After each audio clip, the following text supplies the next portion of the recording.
أعوذ بالله من الشيطان الرجيم.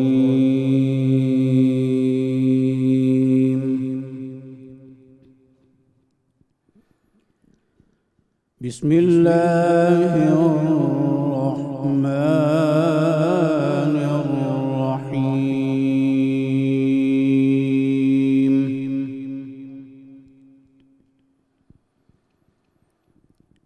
ما كان على النبي من حرج فيما فرض الله له، سنة الله في الذين خلوا من قبل، وكان أمر الله قدرا مقدورا.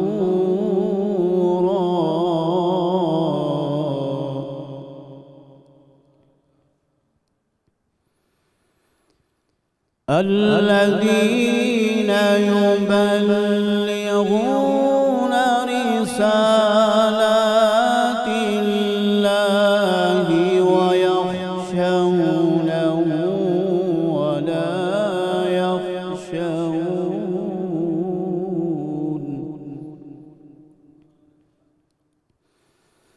ولا يخشون أحدا إلا الله،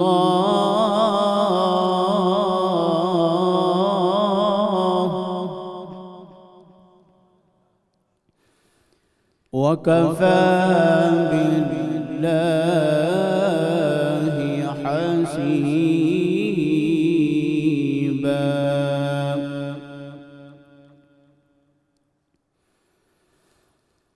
الذين يبلغون رسالات الله ويخشونه ولا يخشون أحدا إلا الله،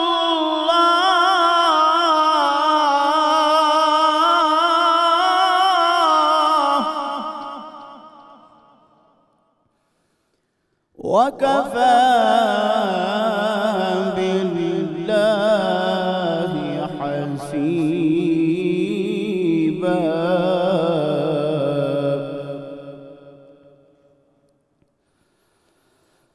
ما كان محمد أبا أحد من رجالكم ولكن رسول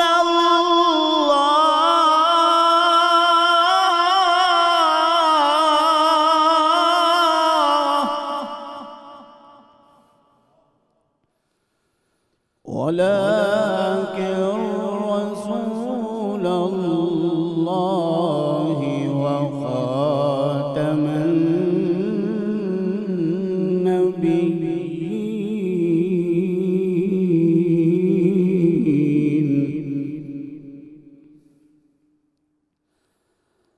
وكان الله بكل شيء عليما.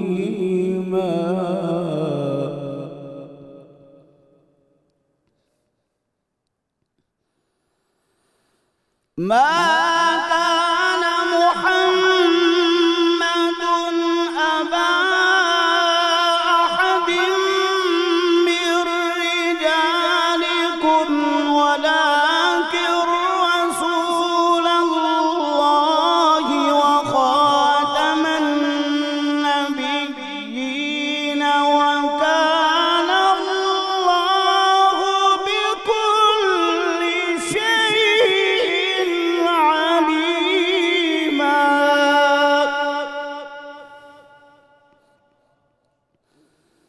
يا أيها الذين آمنوا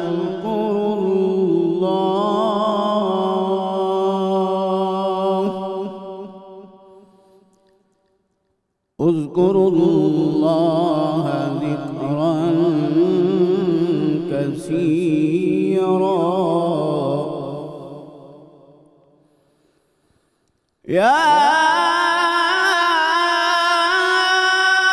أيها الذين آمنوا اذكروا الله ذكرا كثيرا وسبحوه بكرة وأصيلا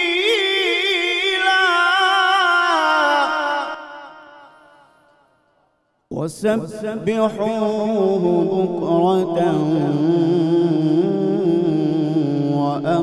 وأصيلا صدق الله العظيم وصدق رسوله النبي الكريم. ماشاءاللہ جناب، ماشاءاللہ ماشاءاللہ، سبحان اللہ. ملک ممتاز قاری جناب قاری محمد انعام کریم فریدی صاحب خوبصورت تلاوت کے انداز سے ہم تمام مسلمانوں کے قلوب کو منور فرما رہے تھے. بہت شکریہ. الحمدللہ رب العالمین والصلاة والسلام علی سید الانبیاء والمرسلین. اللہم صلی علی سیدنا و مولانا محمد وعلی آلہ واصحابہ وبارک وسلم وصلی علیہ.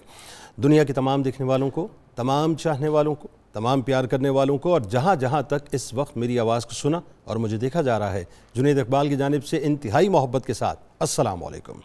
ایک بار پھر ناظرین، آپ کو رحمت رمضان کی خصوصی براہ راست شریعت میں سحری کے حسین سے موقع پہ میں دل کی عطا گہرائیوں سے خوش آمدید کہتا ہوں. اور آج الحمدللہ 23ویں شب، دوسری طاق رات، ممکنہ شب قدر ہو گئی.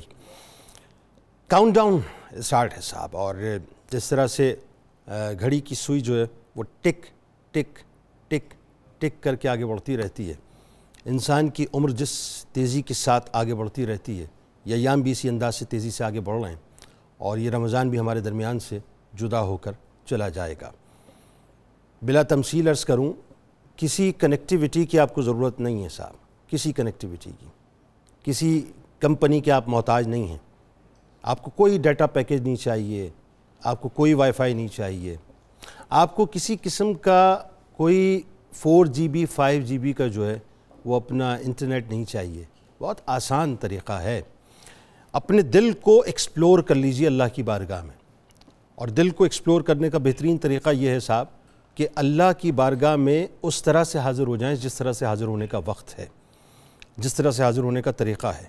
اور جب آپ اس طریقے پہ اللہ کی بارگاہ میں حاضر ہو جاتے ہیں، اللہ تبارک و تعالیٰ کی رحمت آپ کو اپنے سائے میں لے لیا کرتی ہے. وقت بہت کم ہے، مقابلہ بہت سخت ہے. نمازوں کی پابندی بھی کرنی ہے، تراویح کی پابندی بھی کرنی ہے، قرآن پاک کی پابندی کرنی ہے. تلاوت کیجئے، درود پاک کی کثرت کیجئے، استغفار کی تسبیح کیجئے، صلاۃ و تسبیح کا اہتمام کیجئے. کوئی رات ہماری خالی نہیں جانی چاہیے. بس یہ ذہن میں رکھیے. اپنے پورے گھر والوں کو لگا دیجئے صاحب. امت کے لیے دعا کیجئے، پاکستان کے لیے دعا کیجئے، تمام احبہ کے لیے دعا کیجئے، رشتہ داروں کے لیے دعا کیجئے. بہت زیادہ دعاؤں کی ضرورت ہے، بہت زیادہ. ہم بہت گناہوں کے اندر اٹک چکے ہیں صاحب. ہمیں بہت زیادہ اللہ سے مغفرت مانگنی چاہیے، گڑ گڑا کر اللہ کو راضی کرنا چاہیے. یہ راضی کرنے کا بہت زبردست موقع ہے. پتہ نہیں اگلے برس یہ موقع ملے نہ ملے، ہاتھوں سے جانے مت دیجیے گا. آغاز کرتے ہیں ناظرین. اور آج کا پروگرام بڑا انٹرسٹنگ اس اعتبار سے کہ جو کرسی کے متوالے ہیں نا، میں ان سے گزارش کروں گا وہ ضرور ہمارے پروگرام میں شامل رہیں، کیونکہ آج تو بات یہ ایک ایسے گورنر کی ہونی ہے کہ جنہوں نے ایک ٹرینڈ سیٹ کر دیا صاحب کہ ایکچولی جو حکمرانی ہوتی ہے وہ کس انداز سے ہوتی ہے. ایک بات ذہن میں رکھیے ناظرین کہ اسلام کا دامن لا تعداد ایسی عظیم المرتبت ہستیوں سے روشن ہے جن کا عشق، جن کا کردار، جن کا زہد و تقوی، جن کی عبادات، یوں کہیے کہ جن کا پورا کریکٹر بے مثل و بے مثال ہے، جن کی زندگیاں رہتی دنیا تک مسلمانوں کے لیے ایک انتہائی حسین روڈ میپ ہے. ایک ایسا روڈ میپ ہے صاحب کہ جس پر چل کر میں دعوے سے یہ بات عرض کر رہا ہوں، دعوے سے، اور دعویٰ ظاہر ہے رسول کریم صلی اللہ علیہ وآلہ وسلم کے غلاموں پر کر رہا ہوں میں، صحابہ کرام رضوان اللہ تعالیٰ علیہم اجمعین کی زندگیوں کو دیکھ کے کر رہا ہوں کہ میں دعوے سے ایک بات عرض کر رہا ہوں کہ جس کسی نے بھی اس روڈ میپ کو اپنا لیا زندگی میں وہ کامیاب تو ہوگا ہی ہوگا، یعنی دنیا تو اس کی بنے گی، آخرت میں بھی ممتاز ہو جائے گا۔ انہی ہستیوں میں صاحب ایک انتہائی شاندار، انتہائی خوددار اور زہد و تقوی کی مینار ہستی کہ جن کی زندگی دیانتداری سے، امانتداری سے اور خدمت گزاری سے مکمل طور پہ بھرپور نظر آتی ہے، جنہیں دنیا انتہائی ادب کے ساتھ حضرت سعید بن عامر رضی اللہ تعالیٰ عنہ کے نام سے جانتی ہے، جو اپنی فطرت میں اسم بمسمہ تھے، یعنی اللہ تبارک و تعالیٰ نے حضرت سعید کو اتنی سعادت مندی عطا کی تھی اور ایسی سعادت مندی کے ساتھ آپ کو مزین کیا تھا کہ آپ کی شخصیت کا ہر پہلو رہتی دنیا تک چمکتا اور دمکتا رہے گا، جن کا اسلام قبول کرنا بھی ناظرین اپنی جگہ تاریخ اسلام کا بڑا عجیب و غریب سا واقعہ ہے صاحب، انتہائی عجیب و غریب سا واقعہ ہے کہ حضرت سعید بن عامر رضی اللہ تعالیٰ عنہ کو باقاعدہ کسی نے اسلام کی دعوت نہ دی تھی، بلکہ وہ عموماً میں ایک جملہ کہتا ہوں نا کہ وہ مثل دی جاتی ہے کہ پہنچی وہیں پہ خاک جہاں کا خمیر تھا، تو یہ چونکہ ان کا وجود جو ہے عشق مصطفیٰ صلی اللہ علیہ وآلہ وسلم کے خمیر سے ہی اٹھا تھا، تو خاک کو وہیں پہ پہنچنا تھا جہاں کا خمیر تھا بنیادی طور پہ۔ حضرت سعید بن عامر رضی اللہ تعالیٰ عنہ ناظرین وہ ہستی ہیں کہ جن کو میں نے کہا کہ باقاعدہ اسلام کی کوئی دعوت ہی نہیں دی گئی تھی، بلکہ حضرت خبیب بن عدی رضی اللہ تعالیٰ عنہ کی انتہائی دردناک اور انتہائی المناک شہادت نے ان کو اسلام کے قریب بھی نہ صرف آنے کا موقع دیا بلکہ وہ اسلام میں داخل بھی ہو گئے کہ یہ ایک شہید عاشق رسول صلی اللہ علیہ وآلہ وسلم کی باقاعدہ کرامت تھی کہ ان کی شہادت کا منظر دیکھ کر آپ رضی اللہ تعالیٰ عنہ نہ صرف دل و جان سے اسلام قبول کرتے ہیں بلکہ دنیاوی عیش و عشرت کے بدلے مکمل طور پہ آخرت کا سودا کر لیتے ہیں، اپنی زندگی کو دین کے لیے مکمل طور پر وقف کرتے ہیں اور اپنی تمام جسمانی اور دلی خواہشات کو اللہ تبارک و تعالیٰ کی مرضی کے تابع کر عشق مصطفیٰ صلی اللہ علیہ وآلہ وسلم اور غلامی مصطفیٰ صلی اللہ علیہ وآلہ وسلم کا طوق اپنے گلے میں مکمل طور پہ پہن لیتے ہیں۔ آپ رضی اللہ تعالیٰ عنہ ناظرین روایات یہ بتاتی ہیں کہ غزوہ خیبر سے پہلے ہی مشرف با اسلام ہوئے اور اسلام لانے کے بعد آپ مدینہ المنورہ ہجرت کر کے گئے، وہ جو کہ بیس کیمپ تھا مسلمانوں کا، وہ جو کہ ہیڈ کوارٹر تھا مسلمانوں کا، وہ جو کہ رسول کریم صلی اللہ علیہ وآلہ وسلم کی تابناکیوں سے اور ان کے نور سے منور تھا۔ آپ نے اسی سرزمین کو چنا کہ اب آئیے اس وجود کو لے کر اس سرزمین کے اوپر چلتے ہیں کہ حضرت سعید بن عامر رضی اللہ تعالیٰ عنہ اس واقعے کے چشمدید گواہ تھے ناظرین جس میں کفار مکہ حضرت خبیب بن عدی رضی اللہ تعالیٰ عنہ کو شہید کرتے ہیں، یعنی اس واقعے کے وقت آپ رضی اللہ تعالیٰ عنہ داخل اسلام نہ ہوئے تھے۔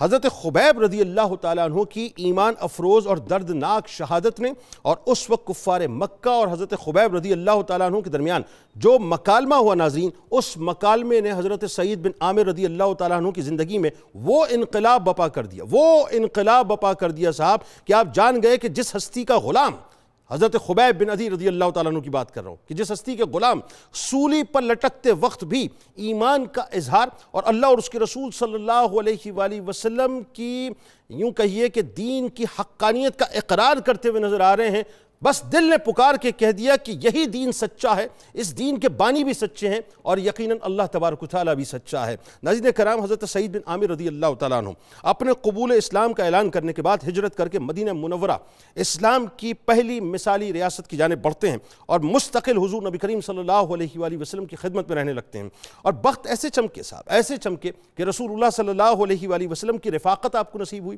رسول کریم صلی اللہ علیہ وآلہ وسلم کی پیاری صحبت آپ کو نصیب ہوئی، اور غزوہ خیبر اور اس کے بعد جتنے بھی غزوات ہوئے فدا کا ابی و امی یا رسول اللہ صلی اللہ علیہ وآلہ وسلم کے منشور کے ساتھ اپنی زندگی کو گزارتے رہے۔ نبی کریم صلی اللہ علیہ وآلہ وسلم اپنی پوری حیات طیبہ میں حضرت سعید بن عامر رضی اللہ تعالیٰ عنہ سے بے انتہا خوش رہے، یعنی جینے کو اور کیا چاہیے صاحب، یعنی اگر یہ جملہ ہی صرف آپ کے تعارف کے لیے لکھ دیا جائے کہ حضرت سعید بن عامر رضی اللہ تعالیٰ عنہ وہ ہستی ہیں جن سے سرکار مدینہ صلی اللہ علیہ وآلہ وسلم، جن سے کائنات کے تاجدار، جن سے امام الانبیاء صلی اللہ علیہ وآلہ وسلم، جن سے رحمت للعالمین صلی اللہ علیہ وآلہ وسلم، جن سے وجہ وجود کائنات راضی ہو گئے ناظرین، تو اس سے بڑھ کے ان کے لیے سند اور کوئی ہو ہی نہیں سکتی کہ آپ صلی اللہ علیہ وآلہ وسلم نے اپنے رب سے ملاقات کے وقت میں بھی اس معاملے کو ملحوظ رکھا کہ حضرت سعید بن عامر رضی اللہ تعالیٰ عنہ کی خدمات کو انہوں نے ہمیشہ خوش ہو کے ہی تسلیم کیا۔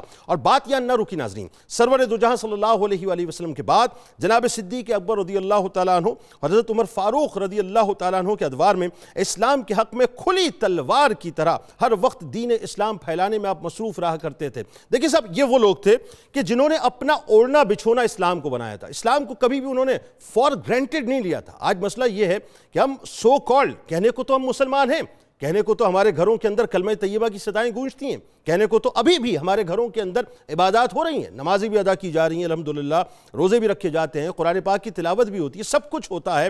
لیکن ذہن میں ایک بات رکھیے گا صاحب، دین صرف عبادات ہی کا نام نہیں ہے، دین اس سے آگے بھی بہت کچھ ہے۔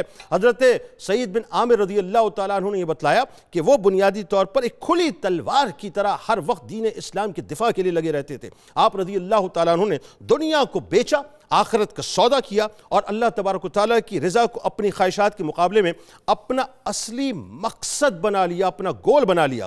حضرت ابوبکر صدیق رضی اللہ تعالیٰ عنہ اور حضرت عمر فاروق رضی اللہ تعالیٰ عنہ جیسی عظیم المرتبت ہستیاں ناظرین، یعنی دونوں خلفاء حضرت سعید بن عامر رضی اللہ تعالیٰ عنہ کی سچائی اور تقوی کی وجہ سے ان کی نصیحتوں کو نہ صرف غور سے سنا کرتے تھے، نہ صرف اس پر توجہ دیا کرتے تھے، بلکہ ان کی باتوں پر عمل بھی کیا کرتے تھے۔ حضرت عمر فاروق رضی اللہ تعالیٰ عنہ کی خلافت کے ابتدائی دور میں ایک مرتبہ ناظرین حضرت سعید بن عامر رضی اللہ تعالیٰ عنہ کی ان سے ملاقات ہوئی۔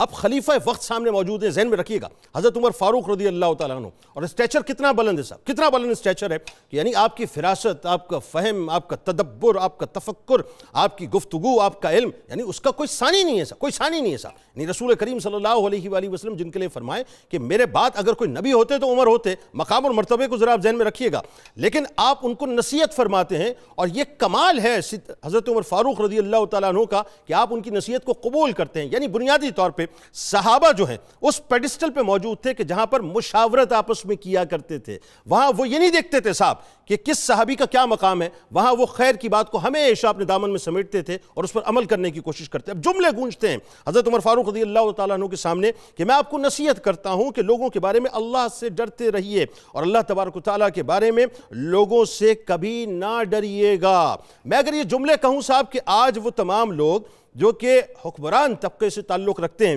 اگر یہ فریم گرا کے اپنے سامنے رکھیں نا صاحب، تو یقین مانیے ان کے لیے ایک منشور ہے۔ کیا فرماتے ہیں؟ آگے فرماتے ہیں، اور یہ کہ آپ کی باتیں آپ کے کاموں سے مختلف نہ ہو۔ یعنی جو اب میں اس کو میں عام انداز سے انٹرپریٹ کرتا ہوں، یہ تو ظاہر ہے ان کو فرما رہے ہیں، لیکن اگر عام سمجھنے والے کے لیے کیا ہو کہ جو ہم بیانات دیا کرتے ہیں نا صاحب، یہ بیانات ہمارے عمل سے جو ہے مختلف نہ ہو۔ آگے فرماتے ہیں کہ بہترین بات وہی ہے جس کی تصدیق عمل سے ہوتی ہو۔ یعنی عام انسانوں کے سمجھنے کے لیے، عام مسلمانوں کے لیے، عام حکمرانوں کے لیے کہ صرف گفتن نشستن برخاستن نہ ہو، بلکہ آپ کی بات آپ کے عمل سے جو ہے مطابقت رکھتی ہو، صرف بیانات اور سٹیٹمنٹس یا یوں کہہ لیجئے کہ الیکٹرانک میڈیا پہ جو ہے ڈیبیٹس کی صورت میں نہ ہو۔ اے عمر، دور و نزدیک کے ان تمام مسلمانوں پر اپنی توجہ ہمیشہ برابر رکھیے گا جن کی ذمہ داری اللہ تبارک و تعالیٰ نے آپ کے کاندھوں پر ڈالی ہے، اور ان سب کے لیے وہی سب کچھ پسند کیجیے گا جو آپ خود اپنے لیے اور اپنے اہل و عیال کے لیے پسند کرتے ہیں، اور حق کی راہ میں بڑے سے بڑے خطرے سے نہ گھبرائیے گا، اور اللہ کے دین کی خاطر کسی کی بھی پرواہ مت کیجیے گا۔ ہے نہیں منشور صاحب، ہے نہیں آئی، ہے نہیں وہ کوڈ آف کنڈکٹ کہ ایک حکمران اگر اس بات کو سمجھ لے کہ ڈرنا صرف اللہ کی ذات سے ہے، صرف اللہ کی ذات سے ہے۔ اگر حکمران اس بات کو سمجھ لے صاحب کہ ہمیں یہ جو زندگی ملی ہے یہ اللہ کی طرف سے ملی ہے، ہمیں جو یہ حکومت ملی ہے یہ اللہ کی طرف سے ملی ہے، ہمیں جو یہ عزت ملی ہے، یہ جو توقیر ملی ہے، جو کرسی ملی ہے، یہ اللہ کی امانت ہے۔ جب انسان یہ سمجھ لیتا ہے نا کہ میں اللہ کی امانت کا امین ہوں، میری حکومت کچھ نہیں، میری طاقت کچھ نہیں، میری کرسی کچھ نہیں ہے، جو کچھ ملا ہے مجھے اللہ کی طرف سے ملا ہے، تو وہ پھر اللہ سے ڈرتا ہے۔ وہ پھر مغرب سے نہیں ڈرا کرتا، وہ IMF سے نہیں ڈرا کرتا، وہ ورلڈ بینک سے نہیں ڈرا کرتا، وہ امریکہ سے نہیں ڈرا کرتا، وہ صرف اللہ سے ڈرتا ہے، اور فیصلہ اللہ کی خوشنودی کے لیے، عوام کے لیے کیا کرتا ہے۔ حضرت عمر فاروق رضی اللہ تعالیٰ عنہ ناظرین، ان کی نصیحت سن کے فرمایا، اب جواب کیا دیا یہ بھی سن لیجئے۔ جواب دیتے ہیں کہ اے سعید رضی اللہ تعالیٰ عنہ، یہ سب کس کی بس کی بات ہے؟ سوال کیا کہ یہ سب کس کے بس کی بات ہے؟ عرض کی یہ آپ جیسے شخص کی بس کی بات ہے۔ آپ سمجھ رہے ہیں، وہ جانتے تھے کہ اور کوئی کرے نہ کرے، حضرت عمر فاروق رضی اللہ تعالیٰ عنہ اس مقام پر ہیں کہ یہ ضرور کر پائیں گے۔ پھر فرماتے ہیں کہ جس کو اللہ تبارک و تعالیٰ نے امت محمدیہ صلی اللہ علیہ وآلہ وسلم کا ذمہ دار بنایا ہے اور جس کے اور اللہ کے درمیان کوئی دوسرا حائل نہیں ہے، یعنی یہ حضرت عمر فاروق رضی اللہ تعالیٰ عنہ کو بتلا رہے ہیں کہ آپ ہی کے بس کی بات ہے، کیونکہ آپ کے اور اللہ کے درمیان کوئی اور حائل نہیں ہے۔ مقصد یہ ہوا کہ حکمران وہ کامیاب ہوتا ہے جو اپنے اور اللہ کے درمیان کسی کو حائل نہیں سمجھتا، اس کا تعلق صرف اللہ سے ہوا کرتا ہے، وہ کام بھی اللہ کی رضا کے لیے کرتا ہے اور جیتا بھی یوں سمجھ لیجیے اللہ کے لیے اور مرتا بھی اللہ ہی کے لیے۔ ناظرین کرام، کمال یہ ہے کہ جس وقت حضرت عمر فاروق رضی اللہ تعالیٰ عنہ نے حضرت سعید بن عامر رضی اللہ تعالیٰ عنہ کو فورسفلی، اب میں آپ کو دوسرا منظرنامہ بتلا رہا ہوں، ہمس کا گورنر منتخب کیا، کیونکہ آپ کے سامنے حضرت سعید بن عامر رضی اللہ تعالیٰ عنہ کا تقوی، ان کی شخصیت مکمل طور پہ واضح تھی، اور حضرت عمر فاروق رضی اللہ تعالیٰ عنہ کا ایک کمال یہ تھا، ان کی جو نگاہ تھی نا ناظرین، وہ بڑی زبردست تھی، یعنی وہ سلیکشن جو کیا کرتے تھے وہ بڑی کمال کیا کرتے تھے۔ آج تو ہمارے ہوتا ہی ہے نا صاحب کہ میرا پھپھی ذات ہے، میرا تایا ذات ہے، میرے چچا کا ہے، میرے مامے کا ہے، بٹھا دو کرسی کے اوپر، بٹھا دو، اہل نہیں ہے، یعنی 10 گریڈ کے آفیسر کا بھی اہل نہیں ہے، لیکن آپ اسے جو ہے اس سے اوپر کے گریڈ کے آفیسر بنا کے اس کو کرسی پہ بٹھا دیں گے، کیوں؟ میرا ہے۔ لیکن حضرت عمر فاروق رضی اللہ تعالیٰ عنہ کا پیمانہ کیا تھا؟ آپ جانتے تھے کہ میرٹ پر اگر کوئی شخص آ سکتا ہے، یعنی جو جتنے بھی اموال انہوں نے منتخب کیے، جتنے گورنرز منتخب کیے، ان میں حضرت سعید بن عامر رضی اللہ تعالیٰ عنہ وہ شخصیت تھے جو آپ کی نگاہ میں ٹھہر گئے کہ ہمس کی گورنری اگر میں کسی کو دے سکتا ہوں تو وہ یقیناً حضرت سعید بن عامر رضی اللہ تعالیٰ عنہ ہے، کیونکہ آپ کا تقوی، آپ کی آنیسٹی، آپ کی دیانتداری آپ کے سامنے تھی۔ اور کمال کیا ہے ناظرین؟ کمال یہ ہے کہ آپ رضی اللہ تعالیٰ عنہ نے جو بیت المال سے آپ وظیفہ لیتے تھے نا، بھئی توجہ رہے آپ کی، کہ بیت المال سے جو آپ وظیفہ لیتے تھے، آپ نے وہی وظیفہ لینا شروع کیا، یعنی وہی کنٹینیو رکھا جو گورنر کے طور پر آپ کو ملنے والی تنخواہ تھی۔ آپ نے انکار کر دیا کہ اے عمر، مجھے یہ تنخواہ نہیں چاہیے کیونکہ جو ملتا ہے وہ میرے لیے کافی ہے۔ اور جس وقت آپ ہمس کے معززین سے، اب میں ایک دوسرا منظرنامہ آپ کو بتلاتا ہوں کہ حضرت عمر فاروق رضی اللہ تعالیٰ عنہ نے ان کو منتخب کیا، بھیج دیا، وہ ہمس کے گورنر بن گئے، اور جس وقت ہمس کے معززین سے حضرت عمر فاروق رضی اللہ تعالیٰ عنہ نے کچھ عرصے کے بعد ملاقات کی اور یہ فرمایا کہ وہاں کے فقراء اور حاجت مندوں کی لسٹ ذرا مجھے دیجئے، میں اس کو دیکھنا چاہتا ہوں۔ تو آپ جانتے ہیں ناظرین ہوا کیا؟ وہ لسٹ جب مثال کے طور پہ وہ لسٹ آئی ان کے پاس، اور اس لسٹ کے اندر جو ہے مختلف نام ایسے لوگوں کے تھے جو حاجت مند تھے، ضرورت مند تھے، غربا تھے۔ حضرت عمر فاروق رضی اللہ تعالیٰ عنہ اس لسٹ کو دیکھتے ہیں اور دیکھنے کے بعد وہ حیرت زدہ ہو جاتے ہیں، انگشت بدندہ ہو جاتے ہیں کہ اس لسٹ کے اندر ایک نام ہے جو حضرت سعید بن عامر رضی اللہ تعالیٰ عنہ کا ہے۔ وہ حیرت زدہ ہو کر پوچھتے ہیں یہ سعید بن عامر کون ہے؟ عرض کیا گیا اے عمر، یہ وہی ہیں جن کو آپ نے گورنر بنا کر ہمس میں بھیجا ہے، یعنی جو فقراء کی اور غربا کی لسٹ آئی تھی اس میں گورنر ہمس کا نام تھا۔ ذرا توجہ رکھیے بات پہ کہ عالم یہ تھا کہ فقر و فاقہ اپنی انتہا پر تھا، ڈیڈ آنیسٹی صاحب، یعنی دیانتداری کی انتہا تھی جو حضرت سعید بن عامر رضی اللہ تعالیٰ عنہ کی صورت میں نظر آتی تھی۔ حضرت سعید بن عامر رضی اللہ تعالیٰ عنہ کی ناظرین شان یہ تھی کہ انہوں نے اللہ کے دین کا علم براہ راست نبی کریم صلی اللہ علیہ وآلہ وسلم سے حاصل کیا تھا، اسی لیے وہ جانتے تھے کہ یہ جو منصب ہے، یہ جو حکومت ہے، یہ جو کرسی ہے، یہ آج ہے کل نہیں رہے گی، یہ جو طاقت ہے، یہ جو قوت ہے، یہ آج ہے کل نہیں رہے گی۔ وہ جانتے تھے کہ یہ طاقت، یہ حکومت، یہ کرسی، یہ سب کچھ عارضی ہے، رہے گا صرف اللہ کا نام، اور اس حکمران کو اللہ تعالیٰ عزت دیتا ہے جو خلق کی خدمت کرتا ہے۔ ساتھ ساتھ ناظرین وہ اس نفسیات کو بھی واقف تھے کہ حکمرانی چاہے پوری ریاست کی ہو یا پارشلی کسی ریاست کی ہو، اس کا پہلا اسلامی تقاضا یہ ہے کہ حکمران رہنے سہنے میں اپنے آپ کو عام سطح کے آدمی کے برابر لے کے آ جائے۔ مقصد میں آپ کو آسان کر کے سمجھاؤں، بات میری آپ کو آسانی سے سمجھ آ جائے گی، تاکہ اور آج کی مثال دے کے مقصد یہ ہے کہ اس کے پاس 2.5 فٹ اونچی گاڑیاں نہ ہوں، اس کے پاس لیموزین نہ ہو، جیگوار نہ ہو، پراڈو نہ ہو، اس کے پاس مختلف قسم کے پروٹوکولز نہ ہوں، اس کے جو بوٹس ہیں وہ کسی برانڈ کے بوٹس نہ ہو کہ 2.5-3 لاکھ روپے کے بوٹ وہ پہنتا ہے، اس کا جو سوٹ ہے وہ برانڈڈ سوٹ نہ ہو کہ 5 لاکھ 10 لاکھ سے کم کا سوٹ نہیں پہنتا، اس کی جو ٹائی ہے وہ 1.5 لاکھ سے کم کی نہ ہو، مطلب وہ بنیادی طور پر برانڈڈ آدمی نہ ہو، ایک عام سطح کا عام آدمی ہو جو کہ جیلن ہو جائے ایک عام آدمی کے ساتھ۔ اور اس کا اندازہ ان کو ناظرین تھا کہ ان کا پہناوا، ان کی چال ڈھال، ان کا اٹھنا بیٹھنا، ان کا گھر بار سب کچھ ایسا ہونا چاہیے جو عام آدمی کا ہو۔ وہ ایلیٹ کلاس کی نمائندگی نہیں کرتے بلکہ وہ ایک عام آدمی کی نمائندگی کرتے ہیں۔ ناظرین کرام، حضرت عمر فاروق رضی اللہ تعالیٰ عنہ، بس آخری بات عرض کر رہا ہوں آپ کے ذہن میں رہے کہ جس وقت عمال کو منتخب کرتے تھے نا اور گورنر منتخب کر کے بھیجتے تھے تو آپ کو پتہ ہے وہ ایک ان کے پاس اسسمنٹ کا پیمانہ تھا۔ وہ کرتے یہ تھے کہ جتنے اثاثے ہوتے تھے گورنرز کے وہ پہلے اپنے پاس یہاں پہ جو ہے نوٹ کر لیا کرتے تھے، یعنی بیت المال میں وہ تمام اثاثے جو ہیں وہ لکھ دیے جاتے تھے۔ ان اثاثوں کی ایک پوری فہرست بن جایا کرتی تھی کہ گورنرشپ لینے سے پہلے اس شخص کے اثاثے کتنے ہیں، اور آپ کو پتہ ہے پابندی کیا ہوتی تھی؟ پابندی یہ ہوتی تھی کہ یہ شخص ترکی گھوڑا استعمال نہیں کرے گا، مینز یوں سمجھ لیجئے آج کی 2.5 فٹ اونچی گاڑی، اب میں آپ کو کمپیریزن بتا رہا ہوں، یہ شخص ریشمی لباس استعمال نہیں کرے گا، مینز آج کے برانڈڈ سوٹس، یہ شخص دربان نہیں رکھے گا، مینز آج کا پروٹوکول اور گارڈز، آپ سمجھ رہے ہیں بات؟ یعنی آپ کو ایسا لگے گا جیسے آپ آج کے دور کی بات کر رہے ہیں۔ کمال یہ ہے صاحب، کمال یہ ہے کہ حضرت سعید بن عامر رضی اللہ تعالیٰ عنہ نے ایسا کوئی کام ویسے ہی نہیں کیا، اور سب سے بڑی بات یہ ہے کہ حضرت عمر فاروق رضی اللہ تعالیٰ عنہ کا یہ باقاعدہ کنڈکٹ تھا کہ جب وہ کسی کو دیکھتے کہ وہ ذرا سے دائیں بائیں ہوئے تو فوراً ان کو بلا لیا کرتے تھے۔ اس کی ایک آخری مثال پیش کر دیتا ہوں۔ ایک گورنر کو منتخب کیا، ان کے بارے میں پتہ چلا صاحب کہ وہ ریشمی لباس پہنتے ہیں اور دربان بھی رکھتے ہیں، یعنی پروٹوکول وغیرہ۔ آپ نے فوراً بلوا لیا، بلوانے کے بعد آپ نے ان کا ریشمی لباس اتلوایا، اور یہ تنبیہ بنیادی طور پہ ہمارے لیے ہے، ان کی تربیت ہو رہی ہے اور ہمارے لیے بنیادی طور پہ، اور آپ نے ان کو ایک بہت ہی موٹا سا جو کپڑا ہوتا ہے نا صاحب ٹاٹ کا، وہ کپڑا پہنایا، اور آپ نے کچھ عرصے ان کو اونٹ چرانے پہ لگا دیا، اور فرمایا کہ جو شخص لوگوں پر حکومت نہیں کر سکتا اس کا حق ہے کہ وہ جانوروں پر حکومت کرے، اور ایک سرٹن ٹائم کے بعد پھر آپ نے ان کو بحال کیا۔ یہ طرز حکمرانی تھی بنیادی طور پہ جو حضرت سعید بن عامر رضی اللہ تعالیٰ عنہ کی صورت میں نظر آتی ہے۔ آغاز کرتے ہیں۔ ہمارے ساتھ اس وقت جو شخصیات موجود ہیں یقیناً کسی تعارف کے محتاج، پہلی شخصیت آپ کے ہم سب کے انتہائی قابل احترام ہمارے بزرگ محترم جناب پروفیسر محمد سعید احمد خان صاحب تشریف فرما ہیں۔ دوسری شخصیت آپ کے ہم سب کے انتہائی قابل احترام ممتاز اسکالر جناب ڈاکٹر شبیر احمد جامی صاحب تشریف فرمائیں۔ تیسری شخصیت ممتاز عالم دین جناب علامہ محمد احمد برکاتی صاحب تشریف فرمائیں، اور میرے دائیں جانب پرنس آف قوالی صدارتی ایوارڈ یافتہ بہت خوبصورت پڑھتے ہیں میرے بھائی جناب شیر میاداد قوال صاحب اپنے تمام تر ساتھیوں کے ساتھ موجود ہیں۔ تمام لوگوں کو السلام علیکم، خوش آمدید۔ وعلیکم السلام ورحمۃ اللہ۔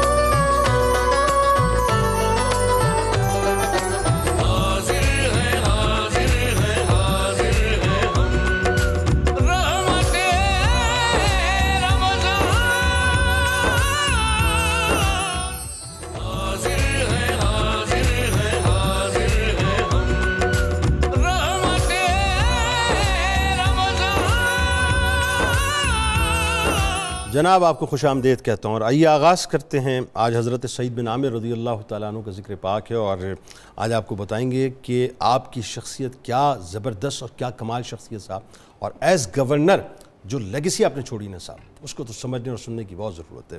پروفیسر صاحب، حضرت سعید بن عامر رضی اللہ تعالیٰ عنہ، سب سے پہلے تو میرا خیال ہے آپ ہمیں لیے چلیے وہ جو آپ کا ایمان لانے کا انتہائی دل افروز واقعہ ہے، اور خاص طور پہ حضرت خبیب بن عدی رضی اللہ تعالیٰ عنہ کی جو شہادت ہے صاحب، مطلب وہ تو کمال ہے نا، کمال۔ آغاز کی۔ بسم اللہ الرحمن الرحیم، الحمدللہ رب العالمین والعاقبۃ للمتقین والصلاة والسلام علی سید المرسلین وعلی آلہ المطہرین وعلی اصحابہ المکرمین وعلی عباد اللہ الصالحین۔ ماشاءاللہ۔ جنید اقبال صاحب، گفتگو کا آغاز اس بات کے ساتھ کر رہا ہوں کہ شاید کہ اتر جائے آپ کی یہ بات ہمارے دل میں۔ اللہ اللہ، کیوں شرمندہ کر رہے ہیں حضور، آپ بزرگ ہیں۔ سیدنا حضرت سعید بن عامر بن خدیم بن سلامان بن سعد بن ربی بن سعد بن جمحہ، قبیلہ بنو جمحہ کا یہ نوجوان اسلام لانا، اور آپ نے جس انداز سے ان کا تعارف کرایا ہے جنید صاحب، یہ سب کچھ اس وقت ہوتا ہے جب انسان کے سامنے ہدف ہو اور اس ہدف کے حصول کے لیے وہ کوشاں ہو۔ اللہ اکبر، اللہ اکبر۔ ان پاکیزہ لوگوں کو جن کی مبارک زندگیوں کو اللہ تعالیٰ کے نبی علیہ السلام نے ایک ایک کو امت کے لیے نجم ہدایت قرار دیا ہو، وہ ایک ہدف کے تحت تھی۔ واہ۔ اور اس ہدف کی نشاندہی میں آپ کے سامنے کر دوں، قرآن کہتا ہے ان اللہ اشتری من المؤمنین انفسہم واموالہم بان لہم الجنہ، کہ مومن جب دین اسلام میں داخل ہوتا ہے تو وہ اپنی جان اور مال جنت کے بدلے اللہ کو بیچ دیتا ہے۔ بھائی کیا کہنے ہیں پروفیسر صاحب، سبحان اللہ۔ اب یہ ہدف آیا، اس کے بعد قرآن نے اس کے متعلق کیا کہا؟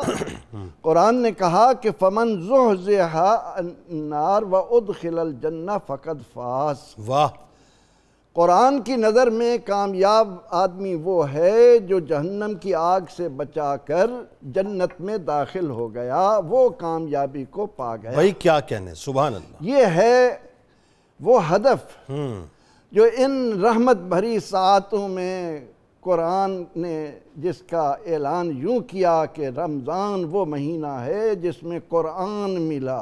واہ، جنید صاحب کیا عرض کروں، سعید بن عامر رضی اللہ عنہ کا ذکر کرتے ہوئے اقبال نے کہا تھا وضع میں تم ہو نصارہ تو تمدن میں ہنود، یہ مسلمان ہیں جنہیں دیکھ کے شرمائیں یہود۔ کیوں؟ ہدف چھین لیا گیا۔ ہاں، ٹارگٹ ہی نہیں ہے، کوئی گول ہی نہیں۔ قرآن کے نزول کے مہینے کو اب یہ ہدف جن لوگوں کو دنیا کو دینا ذمہ داری تھی، انہوں نے یہ ذمہ داری ایسے لوگوں کے سامنے کر دی جن کو پوری قوت کے ساتھ معاشرے میں بے وقت کیا گیا۔ بالکل ٹھیک ہے، فیسٹیوٹی بنا دیا ہم نے، بالکل صحیح۔ سیدنا حضرت سعید بن عامر رضی اللہ عنہ، آپ کو معلوم ہے، آپ کا مطالعہ ماشاءاللہ کتنا روشن ہے کہ اللہ کے نبی علیہ السلام جب کسی صحابی رضی اللہ عنہ سے خوش ہو کر فرماتے مانگ، آہا، تو مانگنے والا کیا مانگتا؟ ہائے ہائے، اسالو کا مرافقتک فی الجنہ، یا اللہ، رسول اللہ جنت دیجئے، جنت میں اپنا ساتھ دیجئے۔ بھائی کیا کہنے، سبحان اللہ۔ جب یہاں بھی غلامی دی، وہاں بھی غلامی دے دی۔ یہ ہدف جب ہٹ گیا واہ، ہاں ہاں، اور ہم نے ربنا آتنا فی الدنیا صرف دنیا کے کتے بن کر رہ گئے، تو پھر کہا ما لہو فی الآخرۃ من خلاق، ان کے لیے آخرت میں کوئی حصہ نہیں ہے، یہ قرآن کا فیصلہ ہے۔ ہائے ہائے ہائے ہائے ہائے۔ سیدنا سعید بن عامر رضی اللہ تعالی عنہ کا مقدس معطر معمبر نام ایک ایک کلمہ پڑھنے والے کے دلوں میں وہ حرارت پیدا کرے گا، وہ جرأت لائے گا، اس کے سامنے اس کی زندگی کے ہدف کو اس انداز میں رکھ دیتا ہے کہ انسان ایک ایک لمحہ اپنی زندگی کا اسی ہدف کے حصول کے لیے وقف کر کے رہ جاتا ہے۔ کیا بات۔ اب سعید بن عامر رضی اللہ عنہ مسلمان کیسے ہوئے؟ 7 سال کے ہیں، اور ان کے سامنے مکہ مکرمہ میں ایک انتہائی درد انگیز واقعہ رونما ہوتا ہے کہ مشرکین مکہ نے سازش کے تحت 10 صحابہ رضی اللہ عنہ کو بلایا، ان میں سے 8 شہید ہو گئے، 2 گرفتار ہو گئے۔ حضرت زید بن وسنہ کو دے دیا گیا۔ اب حضرت خبیب جن کو دیے گئے، انہوں نے انہیں اپنے پاس قید رکھ کر تکلیفیں دے دے کر ایک وقت مقرر کیا کہ ان کو ہم سولی پر لٹکائیں گے، معاذ اللہ، معاذ اللہ۔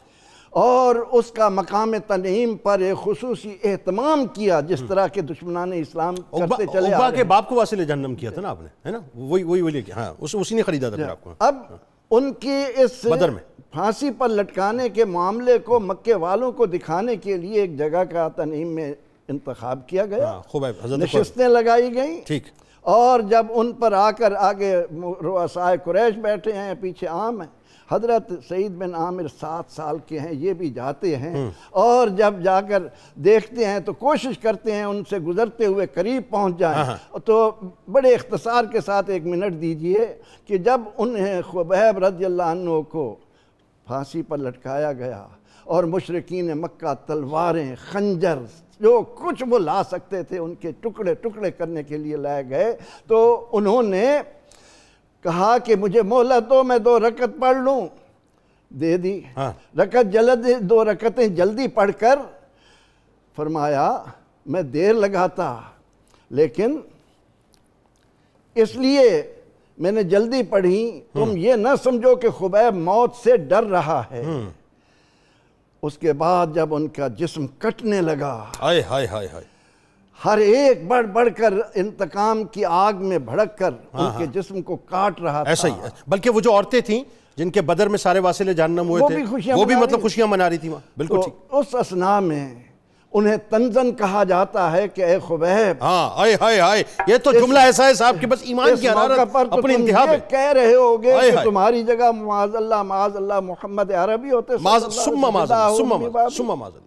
یہ سن کر وہ جسم کٹ رہا ہے، خون بہ رہا ہے، وہ کہتے ہیں بدبختو یہ کیا کہہ رہے ہو؟ خبیب وہ ہے جو اس مقام پر بھی پہنچتے ہوئے یہ بھی گوارا نہیں کر سکتا کہ میرے محبوب کے قدموں میں کہیں کانٹا بھی لگے اور میں یہاں اللہ اکبر اللہ اکبر. یہ بات سعید بن عامر کے ذہن میں ایسی راسخ ہوئی کہ کیا سکون ہے چہرے کے اوپر, کتنے اطمینان کے ساتھ کہ جسم کے ٹکڑے ٹکڑے ہو رہے ہیں اور سولی پہ لٹکائے جانے سولی پر لٹکائے جا رہے ہیں. اور دو گانا کی آپ نے اجازت مانگی. دو گانے کا تو میں عرض کر چکا.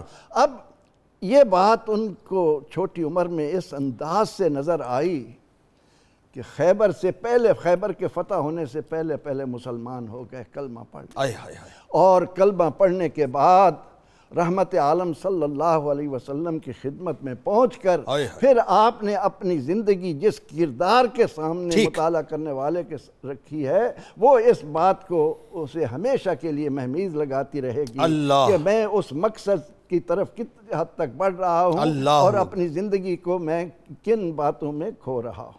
جامی صاحب, میں تو ابھی جو بات پروفیسر صاحب کر رہے تھے, ظاہر ہے کہ صرف اگر اسی سبجیکٹ کے اوپر پورا پروگرام کر لیا جائے نا, آپ یقین مانیں وہ اس کے کئی پہلو ہیں. یعنی حضرت خبیب رضی اللہ تعالیٰ عنہ, جو ان کو پتہ ہے کہ اب مجھے شہادت ملنے والی ہے, اب بس چند لمحوں کے بعد سانسیں چلی جائیں گی. ایک تو یہ کہ اس وقت بھی ان کو نماز سے عشق, نماز سے پیار کے آخری سجدہ ہے نا, کہ یہ ایک سجدہ جسے تو گراں سمجھتا ہے, 1000 سجدوں سے دیتا ہے آدمی کو نجات, تو وہ جو سجدے کی لطافت اور محبت ہے وہ انہوں نے سمجھی اصل میں کہ وہ کیا ہے. دوسرا, میں تو ایک روایت میں یہ بھی پڑھ رہا تھا صاحب کہ سرکار مدینہ صلی اللہ علیہ وآلہ وسلم کو آپ نے باقاعدہ سلام بھی بھیجا وہاں سے, سولی پہ جو ہے اس وقت موجود ہیں. ایسا. اب حضرت سعید بن عامر یہ بھی دیکھ رہے تھے کہ آپ نے بددعا بھی دی تھی ان تمام لوگوں کو جو اس وقت وہ سارا کام کر رہے تھے, اور آپ کے ذہن میں ظاہر یہ منظرنامہ پورا تھا, آپ ایمان لے کے آ گئے. اب آئیے دوسرا فیز ہے حضرت سعید بن عامر رضی اللہ تعالیٰ عنہ. اب وہ موقع آتا ہے کہ حضرت عمر فاروق رضی اللہ تعالیٰ عنہ آپ کی دیانتداری, آپ کی امانتداری کی وجہ سے آپ کو گورنر حمص کے طور پہ باقاعدہ منتخب کرنے کے لیے درخواست کرتے ہیں. اس وقت کی کنورزیشن آپ کی ہوتی ہے, ذرا وہ بتائیے کیا تھی. اور پھر اس کے بعد صاحب انتہا ہے کہ بیت المال سے جو مجھے مل رہا ہے بس کافی ہے, گورنرشپ کے لیے میں کوئی تنخواہ اضافی نہیں لوں گا. بتائیے ذرا. بسم اللہ الرحمن الرحیم. پروفیسر صاحب بہت خوبصورت اور درد کے انداز میں گفتگو کر رہے تھے. حضرت سعید بن عامر رضی اللہ تعالیٰ عنہ نجم ہدایت کا وہ کچھ منفرد رنگ بھی رکھتے ہیں. ایک تو ایمان لانے کا واقعہ ان کا بڑا ایمان افروز ہے. پھر آپ کے علم میں ہے کہ جب آپ مدینہ شریف آئے ہیں اور غزوات میں آپ نے جس انداز سے شرکت کی ہے, تو آپ نے جان نثاروں میں اور شجاع ترین صحابہ میں نام اپنا لکھوایا ہے. واہ واہ واہ واہ سبحان. حضرت خالد بن ولید نے وہ جو 10 منتخب بندے غزوے میں چنے تھے, ان میں ایک سعید بن عامر کا نام بھی تھا. اچھا. حضور نبی اکرم صلی اللہ علیہ وسلم کے وصال پر جن صحابہ کی کیفیت بہت زیادہ ہجر و فراق میں گم ہو گئی تھی, اس کیفیت کے بھی آپ امین تھے. اللہ. اور یہ بھی صحابہ دیکھتے تھے کہ اس موقع کا صدمہ حضرت سعید بن عامر بہت سہ رہے ہیں. اللہ. یہ گواہیاں موجود تھیں. اور عبادت کا رنگ تو اتنا گہرا تھا کہ آپ کا چہرہ مہرہ دیکھنے کے بعد شب بیدار ہونا اور آنکھوں کا جھکا رہنا بتاتا تھا. واہ واہ. یعنی شرم و حیا کے بھی آپ پیک کرتے. عبادت بھی بڑی, شجاع بھی بہت تھے. واہ واہ. اگر میں کہوں, یہ کہا جاتا ہے کہ 3 چیزیں بڑا کمال ہوتی ہیں. وہ کیا؟ ایک تہجد, ایک اجتہاد اور ایک جہاد. واہ واہ. یہ تینوں چیزیں اگر کسی جگہ جمع ہوئی ہیں نا, تو اس صحابی کا نام ہے حضرت سعید بن عامر. سبحان اللہ. سبحان. تہجد بھی بڑی تھی, کیا کہنا, جہاد بھی بڑا تھا, اور اجتہاد کا وہ رنگ تھا کہ حضرت ابو بکر, حضرت عمر جیسے جلیل القدر صحابہ نصیحتیں لیتے تھے. بتائیے, ان کے سامنے رائے پیش کرنا خود ایک بہت بڑا کام تھا. بہت بڑا کام تھا. آپ کے لیے جب حضرت عمر رضی اللہ تعالیٰ عنہ نے دیکھا کہ حمص کے مقام پر حضرت ایاز بن غنم رضی اللہ تعالیٰ عنہ وصال کر گئے ہیں, تو آپ عامل کے انتخاب میں بہت محتاط تھے, کیونکہ آپ کو یہ اندازہ تھا کہ ایک ہوتے حقوق اللہ, ایک ہوتے حقوق العباد. اصل تو یہ ہوتا ہے کہ حقوق اللہ اور حقوق العباد میں توازن رہے. ٹھیک ہے. لیکن اگر کہیں حقوق اللہ میں کوئی اونچ نیچ ہو جائے تو وہ قابل برداشت ہے. ٹھیک ہے. لیکن حقوق العباد میں کسی جگہ اونچ نیچ کی گنجائش نہیں ہے. وہ اللہ برداشت نہیں کرتا. وہ اللہ برداشت نہیں کرتا چونکہ وہ بندوں کے حق ہیں.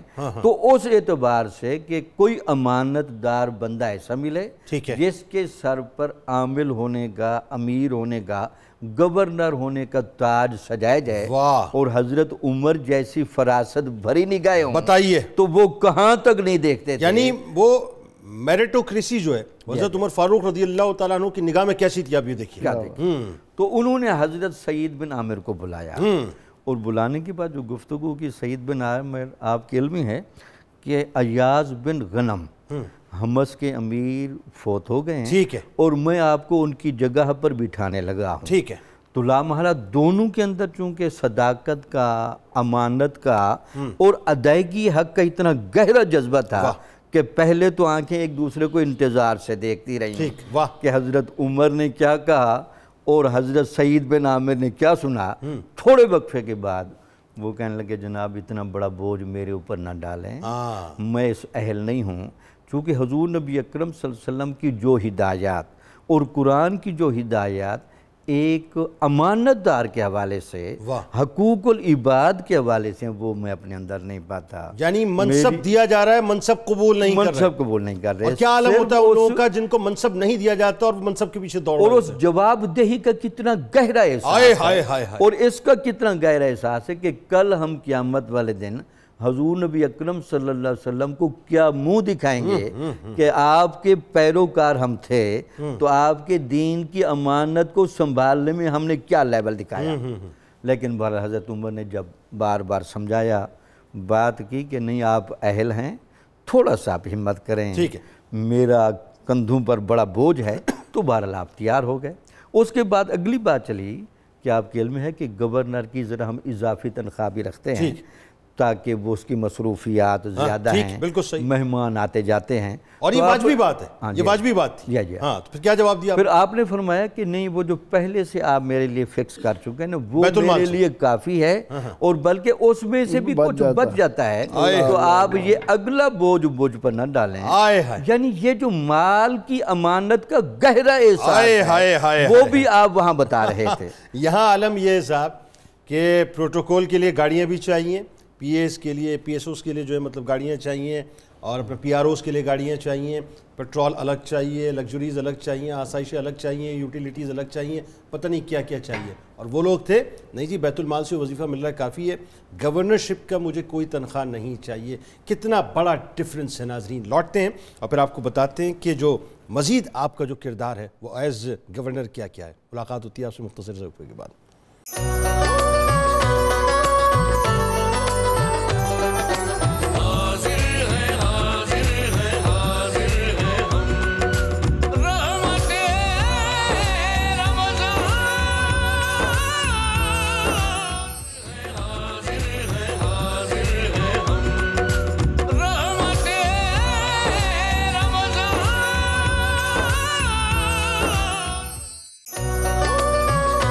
جناب ایک بار پھر میں آپ کو خوش آمدید کہتا ہوں. حضرت سعید بن عامر رضی اللہ تعالیٰ عنہ کا ذکر پاک ہو رہا ہے اور ایک ایسی شخصیت جن کو حمص کا گورنر حضرت عمر فاروق رضی اللہ تعالیٰ عنہ نے منتخب کیا. سلسلے کو وہیں سے جوڑتے ہیں. علامہ برکاتی صاحب ذرا یہ بتائیے، اگر میں تھوڑا سا اس سے پہلے رسول کریم صلی اللہ علیہ وآلہ وسلم کی حیات طیبہ میں جو آپ نے مجاہدانہ کردار ادا کیا اس پہ بھی ذرا سے گفتگو کر لیتے ہیں. اور جناب صدیق اکبر رضی اللہ تعالیٰ عنہ اور حضرت عمر فاروق رضی اللہ تعالیٰ عنہ جیسی شخصیات کو آپ باقاعدہ مشورے دیا کرتے تھے اور وہ سنا کرتے تھے اور اس پر عمل کیا کرتے تھے. اور خاص طور پہ وہ جو میں نے اسٹارٹ میں ذرا سے سناپسس دیے تھے، لیکن میں چاہتا ہوں اس پر ڈیٹیل آپ گفتگو کریں کہ حضرت عمر فاروق رضی اللہ تعالیٰ عنہ کو جس انداز سے آپ نے نصیحت فرمائی اور جس طرح سے انہوں نے اس نصیحت کو لیا وہ بڑا کمال ہے صاحب. بتائیے. بسم اللہ الرحمن الرحیم. جس ہستی کے حضور آج ہم نذرانہ عقیدت پیش کر رہے ہیں، یعنی حضرت سیدنا سعید بن عامر رضی اللہ تعالیٰ عنہ، یہ آپ ان صحابہ اکرام رضوان اللہ علیہ مجمعین میں سے ہیں کہ جن کا ذکر عام لوگ زیادہ نہیں سن پاتے. تو یہ ایک اعزاز ہے کہ ایسے لوگوں کی خدمت میں ایسی ہستیاں جن کے حالات زندگی کے اوپر جو وقت کی گرد پڑی ہوتی ہے اس کو صاف کر کے ہم ان کے حالات زندگی عوام الناس تک پہنچاتے ہیں، تو یقیناً یہ ایک بہت بڑی اسلام کی خدمت ہے۔ تو اس حوالے سے ہم دیکھتے ہیں کہ حضرت سیدنا سعید بن عامر رضی اللہ تعالیٰ عنہ آپ نے حضور صلی اللہ تعالیٰ علیہ وآلہ وسلم کی صحبت پاک میں خیبر سے لے کر سرکار کے وصال باکمال تک جو وقت گزارا وہ عین شباب کا جوانی کا وقت تھا، ٹھیک ہے، اور حضور صلی اللہ علیہ وسلم سے جو آپ نے تربیت لی اسی کا زندگی بھر ہمیں عکس نظر آتا ہے کہ حضور صلی اللہ علیہ وسلم نے اگر ایک طرف جہاد کیا ہے اور ادھر سے مال غنیمت بھی آیا ہے تو حضور نے وہ مال غنیمت تقسیم فرمایا ہے، تو آپ نے بھی حضور کے بعد جہاد بھی جاری رکھا اور مال غنیمت سے بھی آپ نے منافع اٹھانے کی کوشش نہیں کی الا یہ کہ جو آپ کے لیے مقرر کر دیا۔ کیا کیا جہاں تک ہم دیکھتے ہیں حضرت سعید بن عامر رضی اللہ تعالیٰ عنہ کا حضرت سیدنا ابوبکر صدیق رضی اللہ عنہ سے میں اس پہ ایک خوبصورت بات عرض کرنا چاہوں گا کہ حضرت سیدنا ابوبکر صدیق رضی اللہ تعالیٰ عنہ بھی ان سے بہت متاثر تھے اور ان کی خوبیوں کے بہت معترف تھے، اور حضرت عمر فاروق رضی اللہ عنہ بذات خود ان کی تہجد گزاری اور ان کے زاہدانہ زندگی کی خود گواہی دیا کرتے۔ ایک مرتبہ جب شام کے اندر جنگیں ہو رہی تھیں تو اس وقت جو سپہ سالار اعظم تھے ان کے ساتھ حضرت سیدنا ابوبکر صدیق رضی اللہ تعالیٰ عنہ نے مشاورت فرمائی کہ میں چاہتا ہوں کہ تمہارے ساتھ معاونت کے لیے حضرت سعید بن عامر رضی اللہ تعالیٰ عنہ کو بھی بھیج دو تاکہ یہ تمہارے ساتھ مل کے جہاد کرے، ایک لشکر تمہارے پاس اور روانہ کروں۔ تو یہ خط لکھا، انہوں نے کہا کہ اگر یہ آ جائیں تو یہاں پر جو لوگ نئے مسلمان ہو رہے ہیں حضور علیہ السلام کی زاہدانہ زندگی کا مکمل عکس ان کو نظر آئے گا۔ اب یہ خبر حضرت سعید تک بھی پہنچ گئی، لیکن حضرت ابوبکر صدیق رضی اللہ عنہ نے خاموشی اختیار کی، اس کے بعد کچھ زیادہ دیر ان کے ساتھ اس موضوع پہ گفتگو نہیں کی۔ تو آپ چونکہ ایک جہاد کی زندگی سرکار کے ساتھ بسر کر چکے تھے تو جہاد کا بہت جوش تھا، جنون تھا کہ ہمیں موقع ملے دشمنان اسلام کے خلاف اپنی صلاحیتوں کے اظہار کا۔ تو جب وہ انتظار کرتے کرتے انتہا تک پہنچ گئی وہ کیفیت، تو پھر حضرت ابوبکر صدیق کے پاس حاضر ہوئے، کہنے لگے کہ آپ نے تو کہا تھا، مجھے یہ خبر ملی کہ مجھے روانہ کرنا چاہ رہے ہیں اور پھر اس کے بعد خاموشی کر لی، میرے لیے جہاد کے راستے بند کر رہے ہیں آپ۔ یہ دیکھیے کہ کس طرح اپنی جان کے نذرانے پیش کرنے کے لیے بے قرار نظر آتے ہیں۔ یہ ہے ایک مجاہد کی اسپرٹ، اور ایک آنے والا وقت جو ہے اس میں جس نے گورنر بننا ہے اس کی ایک تربیت کا اظہار ہے کہ ہم اپنی جان دینے کے لیے تیار ہیں۔ تو جناب جو جان دینے کے لیے تیار ہے دنیاوی مال میں انہوں نے پھر خیانت، یعنی وہ گورنری سے پہلے حکومت سے پہلے جو ہے میدان جہاد میں اترا کرتے تھے۔ بات یہ اب حضرت سیدنا ابوبکر صدیق رضی اللہ عنہ بڑی خوبصورت بات ہے کہ آپ نے فرمایا کہ میں بھیجنا چاہتا تھا لیکن تمہارا زاہدانہ زندگی میرے سامنے رکاوٹ بن رہا تھا۔ تو حضرت سعید نے کہا میں تیار ہوں۔ اس کے بعد حضرت ابوبکر صدیق رضی اللہ عنہ نے تیار کیا، ساتھ میں لشکر تیار کیا۔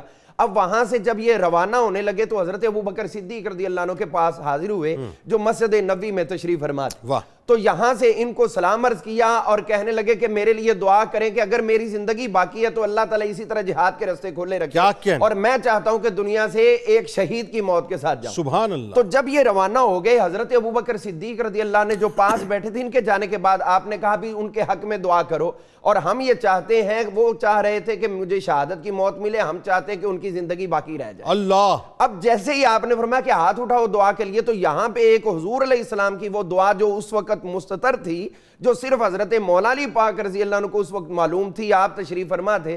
آپ نے کہا بھی سنو، آپ نے کہا ہے ابوبکر کے دعا کرو، تو میں اس سے پہلے یہ بتانا چاہتا ہوں کہ حضور صلی اللہ علیہ وسلم نے فرمایا، جہاں یہ 50 لوگ بیٹھے ہوئے تھے، حضور نے فرمایا کہ جو 40 لوگ ہوں گے نا جہاں پر، ان میں کوئی بندہ قطع رحمی کرنے والا نہ ہو، اللہ کا نافرمان نہ ہو، تو 40 لوگ جب کسی دعا پر آمین کہتے تو اللہ اس دعا کو قبول فرما لیتے۔ کیا کہنے؟ انہوں نے دعا کی، ان کی زندگی کی بقا کی، اور ان کو جب وہاں شام میں خبر پہنچی کہ میری تو زندگی کی دعائیں، تو وہ وہاں پہ ناراض ہو رہے ہیں، میں شہادت کے لیے آئی ہوں، میری زندگی کے لیے دعائیں کر رہے ہیں۔ تو یہ حضرت ابوبکر صدیق کے دور کے اندر آپ کا انداز زندگی ہے۔ حضرت عمر فاروق رضی اللہ تعالیٰ کے دور مقدس کی اگر ہم بات کرتے ہیں تو اس کے اندر بھی آپ نے بیان ہی یہی انداز اختیار کیا، اور جنگ یرموک میں حضرت عمر فاروق رضی اللہ نے ان کو ایک دستہ دے کر پیچھے روانہ کیا، اور جنگ یرموک کے اندر بھی آپ نے مجاہدانہ انداز میں جو ہے وہ اسلام کی خدمت کی۔ اور جہاں تک آپ کی نصاحے کی بات ہے، تو نصیحت کا ایک تو اظہار حضرت ابوبکر صدیق رضی اللہ عنہ اپنے اس بیان میں کر چکے ہیں، اور دوسری بڑی بات جو آپ نے حضرت عمر فاروق رضی اللہ عنہ کہی، اتنی بڑی شخصیت کے سامنے اتنے بڑے جملے بولنے اور ان کے قبول کرنے، یہ بھی ہے کہ آج کا کوئی حکمران اگر انا پرستی کا شکار ہو تو اس کو چاہیے کہ حضرت عمر فاروق رضی اللہ عنہ آپ کے اسٹیٹس کو دیکھے اور کس طرح اس کو قبول فرمائے۔ حضرت سیدنا سعید بن عامر رضی اللہ تعالیٰ عنہ آپ فرماتے ہیں، حضرت سیدنا عمر فاروق رضی اللہ عنہ کی خدمت میں کہتے ہیں، اے عمر، پہلی بات تو یہ ہے کہ آپ مخلوق سے اللہ کے احکامات کے بارے میں نہ ڈریں، مخلوق کے حوالے سے رب سے ڈریں۔ یہ نہیں کہ لا تخف لومت لائم، آپ کسی ملامت کرنے والے کی ملامت کی پرواہ بالکل نہ کریں، آپ اللہ سے احکامات میں ڈریں۔ اور پھر جو بڑی بات فرمائی کہ آپ کا کردار آپ کے قول کے جو موافق ہونا چاہیے، مخالف نہیں ہونا چاہیے۔ یہ قرآن پاک کی اس آیت کریمہ کی طرف اشارہ ہے، لما تقولون ما لا تفعلون، جو تم کرتے ہو وہ کیا کرو، کہا کرو، اور جو کہتے ہو جب تمہارا عمل اس کے مطابق نہیں ہے تو پھر تمہاری زندگی کیا ہے، کوئی سبق کیا لے گا۔ سب سے بڑی بات جو یہاں ہمیں حاصل ہو رہی ہے وہ یہ ہے کہ حضور صلی اللہ علیہ وسلم نے وہی کیا جو اللہ نے حکم دیا، جو آپ نے کیا اللہ نے وہی حکم بنا دیا۔ اب آنے والے لوگوں کو کیا ہم نے یہ صرف ثابت کرنا ہے کہ قرآن ایک لکھی ہوئی قوانین کی کتاب ہے یا یہ قابل عمل ہے؟ تو اس وقت جو شخصیات اعلیٰ مناصب پر فائز ہیں، اگر وہ اس کے مطابق عمل کر کے دکھاتی ہیں تو دیکھنے والوں کو بھی یہ سمجھ آ جاتی کہ یہ صرف تھیوری نہیں ہے بلکہ پریکٹیکل ہے، اور یہ قیامت تک جاری ہو ساری۔ اور بات وہ یہ کہ صرف الیکٹرانک میڈیا پہ آ کے بیانات نہ دیے جائیں بلکہ عملی طور پہ عوام کی خدمت کی جائے، اصل بات یہ ہے۔ پروفیسر صاحب، اب آئیے ذرا، ایک خاص منصب آپ کو مل گیا، ہمس کی گورنری آپ کو مل گئی، ظاہر آپ اس کو قبول نہیں کر رہے تھے، لیکن حضرت عمر فاروق رضی اللہ تعالیٰ عنہ نے فورسفلی آپ کو ہمس کا گورنر بنا دیا۔ اچھا، اب گورنرشپ ملنے کے بعد، مطلب میں اس کو اگر عام زبان میں سمجھاؤں کہ طاقت اور حکومت ملنے کے بعد جو ہے لوگ عموماً بے نقاب ہو جایا کرتے ہیں، تو ظاہر ہے پھر ان کو جو ہے وہ تما کچھ اور شروع ہو جاتی ہے۔ یہاں آپ نے مزید جو ہے وہ فقر کی کیفیت کو اپنے اوپر طاری کر لیا، وہ کیا ہوا ذرا وہ بتائیے۔ اور پھر وہ جو ایک خاص موقع ہے کہ جب معززین ہمس سے حضرت عمر فاروق رضی اللہ تعالیٰ عنہ کی ملاقات ہوئی تو اس لسٹ میں جو غرباء کی اور فقراء کی لسٹ تھی، مطلب امیزنگ بات ہے کہ اس میں آپ کا نام یعنی گورنر کا نام موجود تھا۔ وہ کیا پورا واقعہ بتائیے ذرا۔ جنید صاحب، سب سے پہلی بات تو یہ ہے کہ اس زمانے میں ہمس کی گورنری اتنا بڑا اعزاز تھا کہ وہاں مال و زر جتنا چاہو جمع کر لو۔ واہ واہ واہ واہ۔ شام کا ایک گنجان آباد علاقہ، تجارتی مرکز، واہ، زندگی کی رنگینیوں کے وافر سامان، اور وہاں کے لیے کہا جا رہا ہے گورنر بن جائیے، اور وہاں کہہ رہے ہیں کہ نہیں، میں یہ نہیں چاہتا۔ ٹھیک، آج کا دور ہوتا ہے، لوگ کہتے ہیں اربوں روپے لے لیجئے، وہاں کا گورنر لگا دیجئے۔ ایسا ہی، بالکل صحیح، بالکل صحیح۔ اب آپ کو وہاں کا گورنر لگا دیا گیا، آپ سن چکے کہ جس انداز سے وہاں گئے اور جس طرح سادہ زندگی گزاری، شب زندہ دار عابد کے طور پر۔ فاروق اعظم رضی اللہ عنہ وہاں پہنچتے ہیں اور آپ سعید بن عامر سے پوچھتے ہیں کہ تمہارا طرز حکمرانی کیا ہے؟ واہ۔ اب اس کا جواب سنیے، اتنا خوبصورت جواب۔ سعید بن عامر کہتے ہیں، عمر، میرا طرز حکمرانی یہ ہے کہ غلہ بانی بھی کرتا ہوں، نگہ بانی بھی کرتا ہوں۔ واہ واہ واہ واہ واہ واہ۔ غلہ بانی بھی ہے اور نگہ بانی بھی ہے۔ یہ دو اتنے خوبصورت لفظ ہیں۔ اب غلہ بانی یعنی ایک آدمی ریوڑ چرا رہا ہے، اس کو ایک ایک بھیڑ پر، ایک ایک بکری پر نظر ہے، کیا زبردست تشریح ہے، واہ واہ واہ واہ۔ کیا مجال ہے کہ رعایا کا کوئی فرد نظروں سے اوجھل ہو۔ واہ۔ اور پھر غمخواری بھی ہے۔ غمخواری یہ ہے کہ کوئی بھوکا کیوں سوئے، آئے ہے، کوئی منافع خور ناجائز منافع خوری میں کیوں مبتلا ہو، کسی طرح سے کسی کو دکھ درد میں کیوں مبتلا کیا جائے۔